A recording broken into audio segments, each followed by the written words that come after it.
বলতেছে যে তুই যেটা ভয় করলি ঠিক সেটাই হয়েছে। বলতেছে কি হয়েছে, আর বলতেছে কি যে আমি দোকানে ছিলাম, বাসায় যাই দেখি কি আব্বু আমার বাবা বাসায় যেয়ে দেখে যে আমার বোনের অবস্থা পা হাত পা দড়িতে বান্ধা কাপড়ের দড়ি, আর ওই ছেলেটা ছিল ওই অবস্থায় ধরছে, আর আমার বোন কান্না অবস্থায় ছিল, জামা কাপড় আমার বোনের ছিল না। আমার ছোট বোন, আমার মনে একটা আবেগ কাজ করবেই, আমি আমার আবেগ বজত আমার মেন্টালিটি যতটুকু কাজ করেছে আমি ততটুকু করেছি। তখনই এলাকার কিছু লোকজন প্রোটেস্ট করতেছে আমরা তাদের ঘর বাড়ি কেন ভাঙলাম, কেন ধর্ষকের বিচার কেন চালাম আমরা, তাদের কাছে এই কথা আমরা কেন চালাম ধর্ষকের বিচার। কিন্তু আমরা এটা দেখতেছি না, ছোট্ট একটা বাচ্চা 4 বছর বয়স, তার কোনো বিচার হচ্ছে না। এখানে 13 বছরের ছেলে 14 বছরের ছেলে, তার বিচার হচ্ছে। ধর্ষকের ফাঁসি চাই না, ধর্ষকের জনসম্মুখে মৃত্যু চাই, ধর্ষকের কোনো জাত ধর্ম কিচ্ছু নাই। বেলা অনুমান 1:30 ঘটিকার সময় আমি সংবাদ পাই যে কলেজের পকেট কেটে একটা শিশু বাচ্চাকে ধর্ষণের চেষ্টা করেছে। তখন আমি ঘটনাস্থলে আমি পুলিশ পাঠাই, পুরাতন ফাঁড়ি ইনচার্জ সেখানে উপস্থিত হয়। পরবর্তীতে তাদেরকে নিয়ে আসে, ভুক্তভোগীদের নিয়ে আসে এবং সাথে ছাত্রদের সহযোগিতায় অভিযুক্তকেও নিয়ে আসা হয়। ভুক্তভোগীরা একটা এজাহার দাখিল করেছে। আমি আইনগত ব্যবস্থার জন্য ঊর্ধ্বতন কর্তৃপক্ষের সাথে আলোচনা করে ব্যবস্থা নিচ্ছি। ঘটনা, আমি যখন সকাল 12টার সময় আমার বাসায় গেছি, তখন যে দেখি ওই ছেলেটা আরেকটা ছেলে মানে 7-8 বছর বয়স আমার বাসায় চেয়ারের পরে ওরা টিভি দেখতেছে কার্টুন, আর আমার মেয়ে খাটের পরে বসে লিখতেছে। তো তখন আমি গেছি, তখন আমি বলছি কি তুই এখানে কেন? ও বলতেছে কি আন্টি কী করবো, একটু টিভি দেখছিলাম। তখন আমার দেখে ও বলতেছে কি আমি চলে গেলাম। ও চলে আসছে, আসলে পরে আমার মেয়ে তখন গোসল করতে গেছে, গেলে আমি আবার ওর আব্বুর জন্য ভাত নিয়ে দোকানে আসছি। এবার মেয়েরে ও বাসার থেকে আনতে গেছে, মেয়েরে তালা মারবে মেয়েরে আনতে গেছে।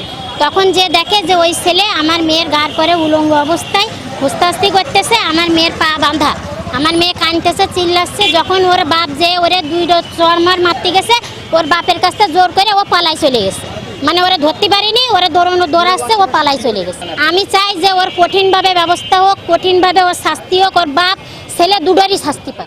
এই ঈদে জামা জুতো অ্যাক্সেসরিজের ডিসকাউন্ট। আমাদের অবস্থান করেছিলাম, ইতিমধ্যে একটার কিছুক্ষণ পর আমার আম্মা আমাকে কল দিয়ে বলতেছে যে আমেনার অবস্থা খারাপ, আমার ছোট বোন 4 বছর বয়স। আমি জিজ্ঞাসা করি কি হয়েছে, বলতেছে যে তুই যেটা ভয় করলি ঠিক সেটাই হয়েছে। বলতেছি কি হয়েছে, আর বলতেছে কি যে আমি দোকানে ছিলাম, বাসায় যাই দেখি কি আব্বু আমার বাবা বাসায় যেয়ে দেখে যে আমার বোনের অবস্থা পা হাত পা দড়িতে বান্ধা কাপড়ের দড়ি, আর ওই ছেলেটা ছিল ওই অবস্থায় ধরছে, আর আমার বোন কান্না অবস্থায় ছিল, জামা কাপড় আমার বোনের ছিল না। আমার ছোট বোন, আমার মনে একটা আবেগ কাজ করবেই, আমি আমার আবেগ বজত আমার মেন্টালিটি যতটুকু কাজ করেছে আমি ততটুকু করেছি। তখনই এলাকার কিছু লোকজন প্রোটেস্ট করতেছে আমরা তাদের ঘর বাড়ি কেন ভাঙলাম, কেন ধর্ষকের বিচার কেন চালাম আমরা, তাদের কাছে এই কথা আমরা কেন চালাম ধর্ষকের বিচার। কিন্তু আমরা এটা দেখতেছি না, ছোট্ট একটা বাচ্চা 4 বছর বয়স, তার কোনো বিচার হচ্ছে না। এখানে 13 বছরের ছেলে 14 বছরের ছেলে, তার বিচার হচ্ছে। তার মধ্যে এবার আমরা তার বাবার কাছে যাই, তার ওখানে যে বাড়িওয়ালা বিল্লাল নাম, তার কাছে নাম্বার চাই, সে নাম্বার দেয় না। আমরা তার বাবার কাছে যাই, নাম্বার চাই বারবার, সে নাম্বার দেয় না। আর বাবার কাছে যখন জিজ্ঞেস করে আপনার ছেলে কোথায়, বলে আমার ছেলে ওখানে আছে। আমরা এবার তাকে একটা কৌশলে ওখানে নিয়ে আসি, দেখেন আপনার ছেলে কি কাজ করছে। ধর্ষকের ফাঁসি চাই না, ধর্ষকের জনসম্মুখে মৃত্যু চাই, ধর্ষকের কোনো জাত ধর্ম কিচ্ছু নাই। ঘটনার পরে আমি থানায় আসবো, তাই গেছি। ছেলে কাছে যে একটা মান সম্মানের ব্যাপার, তুমি এই জায়গায় আসো, ছেলেটারে খুঁজি। ওর বাপ হুমকি দামকি দিয়ে আরো লোকজন আনি মারতে ধরতে আসতেছে, উল্টা ছেলেবেলের মারতে আসতেছে।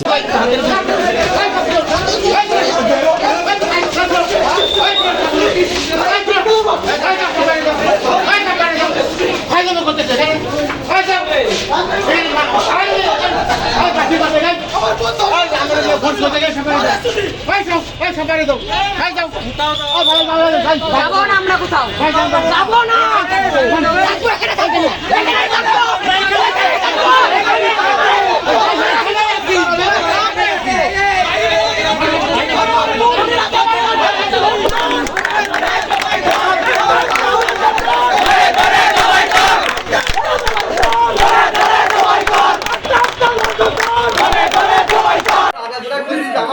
অন্যায় করে থাকে ভাই, যা অন্যায় যা শাস্তি হবে।